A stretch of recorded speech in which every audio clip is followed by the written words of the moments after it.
Hi friends, welcome to honeybee kitchens. నేను మీ లక్ష్మిని. ఈరోజు నేను తయారు చేసిన recipe spicy chicken dum biryani అండి. అచ్చం హోటల్లో చేసుకున్న దానికన్నా టేస్ట్గా మరింత రుచిగా ఈ స్పైసీ చికెన్ దమ్ బిర్యానీ అయితే నేను ఈరోజు చేశాను. ఇంకా చెప్పాలంటే టేస్ట్ కూడా చాలా అంటే చాలా బాగుందండి. ముఖ్యంగా మా పిల్లలైతే చాలా ఇష్టంగా తిన్నారు. ఒకసారి మీరు కూడా ఇలా ట్రై చేసి చూడండి. ఈ బిర్యానీ అనే టేస్ట్ అనేది మీకు కూడా నచ్చుతుంది. ప్రాసెస్ కూడా పెద్ద కష్టమేమీ కాదండి. ఒకసారి ట్రై చేసి చూస్తే మరలా మరలా చేసుకునేంత ఈజీగా ఉంటుంది. మరి దీనికోసం మనం ముందుగా ముప్పావు కేజీ చికెన్ తీసుకొని, అంటే 750 గ్రామ్స్ అయితే చికెన్ తీసుకున్నానండి. ఇది ముందుగా కడిగి శుభ్రంగా చేసి తీసుకోవాలి. పీసెస్ అయితే ఇలా ఉంటే సరిపోతాయి, లేదు అనుకుంటే పెద్దవి కూడా తీసుకోవచ్చు. మనం ఎందులో అయితే బిర్యానీ చేసుకుంటున్నాం అదే గిన్నెలో డైరెక్ట్గా దీన్ని వేసేసుకుందాం. ఇలా వేసేసుకున్న తర్వాత ఇందులో స్పైసీనెస్ తగ్గట్టు 2 స్పూన్ల కారం అయితే నేను వేస్తున్నాను. అలాగే 1 స్పూన్ ఉప్పు కూడా వేస్తున్నానండి. ఇలా వేసిన తర్వాత ఒకసారి దీనిని మనం 2 నిమిషాల పాటు బాగా మ్యాగ్నేట్ చేసుకోవాలండి. ఇలా మ్యాగ్నేట్ చేసుకున్న తర్వాత ఇందులోనే ఇప్పుడు కాస్తంత పెరుగు కూడా మనం యాడ్ చేసుకుందాం.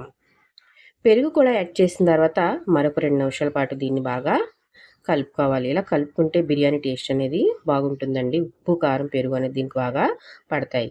ఇలా కలుపుకున్న తర్వాత ఇందులోనే కొంచెం పుదీనా, అలాగే కొంచెం కొత్తిమీర, అలాగే 1 స్పూన్ సాజీరా, అలాగే హోల్ స్పైసెస్ కూడా వేసుకుందాం. 1 spoon garam masala powder, 1 spoon jeera powder, 1 spoon dhania powder కూడా వేసుకొని 1 కప్ ఫ్రైడ్ ఆనియన్స్ కూడా వేసుకోవాలి. ఇలా ఫ్రైడ్ ఆనియన్స్ వేసుకున్న తర్వాత 1 నిమ్మ చెక్క రసం కూడా ఇందులో వేసుకోవాలి. అలాగే 2 టేబుల్ స్పూన్స్ మనం ఫ్రైడ్ ఆనియన్స్ వేపాం కదండి, ఆయిల్ కూడా వేసుకొని 1 టేబుల్ స్పూన్ నెయ్యి కూడా వేసుకోవాలి. ఇలా వేసుకున్న తర్వాత దీన్ని మనం ఇప్పుడు బాగా చేత్తో ప్రెస్ చేస్తూ ఒక 10-15 మినిట్స్ పాటు దీన్ని బాగా కలుపుకోవాలండి. అలా కలుపుకుంటేనే దీని రుచి అనేది చాలా అంటే చాలా బాగుంటుంది. దీన్ని కలిపినప్పుడే మనకి ఒక మంచి అరోమా అనేది వస్తుందండి. అలా అరోమా వచ్చినట్టయితే కనుక బిర్యానీ టేస్ట్ అనేది మరింత రుచిగా ఉంటుంది. ఇలా ఒక 10-15 మినిట్స్ పాటు కలిపిన తర్వాత దీన్ని ఇలా సమానంగా ఒకసారి చేత్తో ఇలా అనుకోవాలి.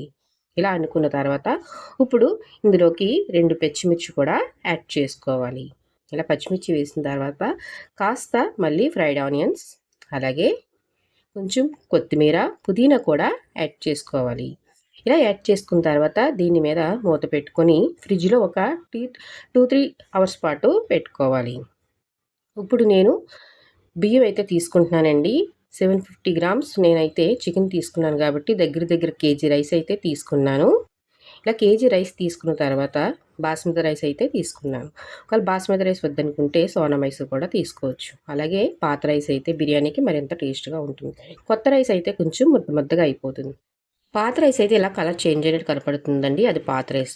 రైస్ వైట్గా ఉంటే అది కొత్త రైస్ అండి. పాత రైస్ తీసుకుంటే మనకి బిర్యానీ పొడిలాడుతూ వస్తుంది. ఇప్పుడు ఈ రైస్ని ఒక 1 or 2 టైమ్స్ కడిగి ఇందులో వాటర్ వేసుకొని 1 అవర్ పాటు నానబెట్టుకొని పక్కన ఉంచుకోవాలి. ఇప్పుడు ఒక 1 అవర్ తర్వాత స్టవ్ వెలిగించుకొని అందులో ఒక పెద్ద గిన్నెతో వాటర్ వేసుకోవాలండి. ఇలా వాటర్ కొంచెం మరుగుతున్నప్పుడు అందులో మనకి బిర్యానీ రైస్కి తగ్గట్టు అందులో ఉప్పు, 1 స్పూన్ సాజీరా, అలాగే హోల్ స్పైసెస్ కూడా ఇందులో మనం యాడ్ చేసుకోవాలి. ఇలా యాడ్ చేసుకున్న తర్వాత కొత్తిమీర, పుదీనా వేసుకోవాలి. అలాగే పచ్చిమిర్చి కూడా వేసుకోవాలి. అల్లం వెల్లుల్లి paste, 1/2 spoon garam masala powder కూడా యాడ్ చేసుకోవాలి. ఇలా యాడ్ చేసుకున్న తర్వాత ఇప్పుడు ఇందులోకి మనం నానబెట్టుకున్న 1 అవర్ పాటు నానబెట్టుకున్న బాస్మతి రైస్ని కూడా వేసుకోవాలి. ఇప్పుడు ఈ రైస్ ఉడికేలోపు మనం మ్యాగ్నేట్ చేసుకున్న చికెన్ని ఫ్రిడ్జ్ నుంచి తీసి బయటైతే పెట్టుకుందాం. ఇలా పెట్టుకున్న రైస్ని మనం కలపకుండా అలా వదిలేయాలండి. ఇప్పుడు ఏమీ చేయకుండా దీన్ని జస్ట్ అలా వదిలేయాలి. ఇలా వదిలేసిన తర్వాత ఇప్పుడు ఇందులోకి రైస్ ఉడుకుతున్న వాటర్లోంచి ఒక హాఫ్ గ్లాస్ వాటర్ అయితే తీసి ఇందు మీద ఉరిసుట్టు వేసుకుందామండి. ఒక హాఫ్ గ్లాస్ వాటర్ అయితే నేను ఇప్పుడు వేస్తున్నాను. మిగతా హాఫ్ గ్లాస్ వాటర్ కూడా రైస్ మీద అయితే మనం వేసుకుందాం. ఇప్పుడు హాఫ్ గ్లాస్ వాటర్ తీసి దీన్ని ఉరిసుట్టు వేసుకొని అలా వదిలేద్దాం. ఇప్పుడు ఈ రైస్లోంచి మనం మసాలా సామాన్లు కానీ ఇలా కొత్తిమీర, పుదీనా ఇలా జాలిగరిటతో అయితే తీసుకున్నా పర్వాలేదు, లేకపోతే అలా వదిలేసినా పర్వాలేదు.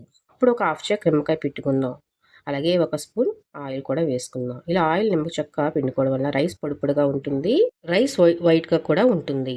అలాగే ఇప్పుడు మనం ఇందులోని 70% కుక్ అయిన రైస్‌ని ఇప్పుడు మనం మ్యాగ్నేట్ చేసిన చికెన్ మీద ఒక లేయర్ కింద అయితే వేసుకొని ఇలా ఒకసారి ఇలా అనుకుందాం. ఇలా తర్వాత దీని మీద ఫ్రైడ్ ఆనియన్స్ కూడా వేసుకుందాం. అలాగే కొత్తిమీర, పుదీనా కూడా వేసుకుందాం. ఇలా వేసుకున్న తర్వాత ఇప్పుడు మరలా 80% ఉడికిన రైస్ మొత్తం దీని మీద వేసేసుకొని ఇలా ఒకసారి ఇలా సమానంగా పరుచుకుందాం. ఇలా పరుచుకున్న తర్వాత ఇందు మీద మళ్ళీ కొంచెం మిగిలిన ఫ్రైడ్ ఆనియన్స్ అన్ని దీని మీద వేసేసుకుందామండి. ఇలా ఫ్రైడ్ ఆనియన్స్ వేసిన తర్వాత కొంచెం ఒక స్పూన్ ఆయిల్‌లో నేనైతే ఫుడ్ కలర్ యాడ్ చేస్తున్నాను. ఇది ఆప్షనల్ అండి. అలాగే పుదీనా, కొత్తిమీరను కూడా యాడ్ చేసుకుందాం.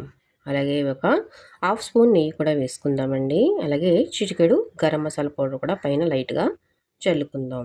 ఇప్పుడు స్టవ్ వెలిగించుకొని దీని మీద మనం బిర్యానీ రైస్‌ని అయితే పెట్టుకుందాం. ఇలా పెట్టుకున్న తర్వాత మిగిలిన హాఫ్ గ్లాస్ వాటర్ కూడా గెంజి వాటర్ కూడా దీని మీద వేసుకుందామండి ఉరుసుట్లు. ఇలా వేసుకున్న తర్వాత ఒక తడి క్లాత్ మూత పెట్టి తడి క్లాత్‌తో ఇలా పైన బరువు ఏదన్నా పెట్టుకుంటే మనకి బిర్యానీ ఆవిరి అనేది బయటకు పోకుండా ఉంటుంది. ఒక 10 నిమిషాలు హై ఫ్లేమ్‌లో, 10 నిమిషాలు లో ఫ్లేమ్‌లో 20 మినిట్స్ ఉడికిన తర్వాత స్టవ్ కట్టేసిన తర్వాత ఇప్పుడు 20 మినిట్స్ చల్లారిన తర్వాత తీసుకుంటే మనకి చికెన్ దమ్ బిర్యానీ రెడీ అండి. ఒక్కసారి మీకు తీసి చూపిస్తాను చూడండి. ఎంత బాగా పొడి పొడిలాడుతూ వచ్చిందో.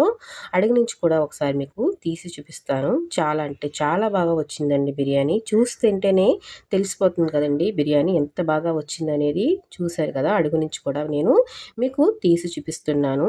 ముఖ్యంగా ఇందులో చికెన్ పీసెస్ అయితే చాలా చాలా జ్యూసీగా చాలా సాఫ్ట్‌గా ఉన్నాయండి. తినే కొద్దీ తినాలనిపించే టేస్ట్‌గా అయితే ఈ బిర్యానీ ఉంది. ఇప్పటివరకు చూసిన నా వీడియో నచ్చినట్లయితే ఒక లైక్ చేసి షేర్ చేయండి.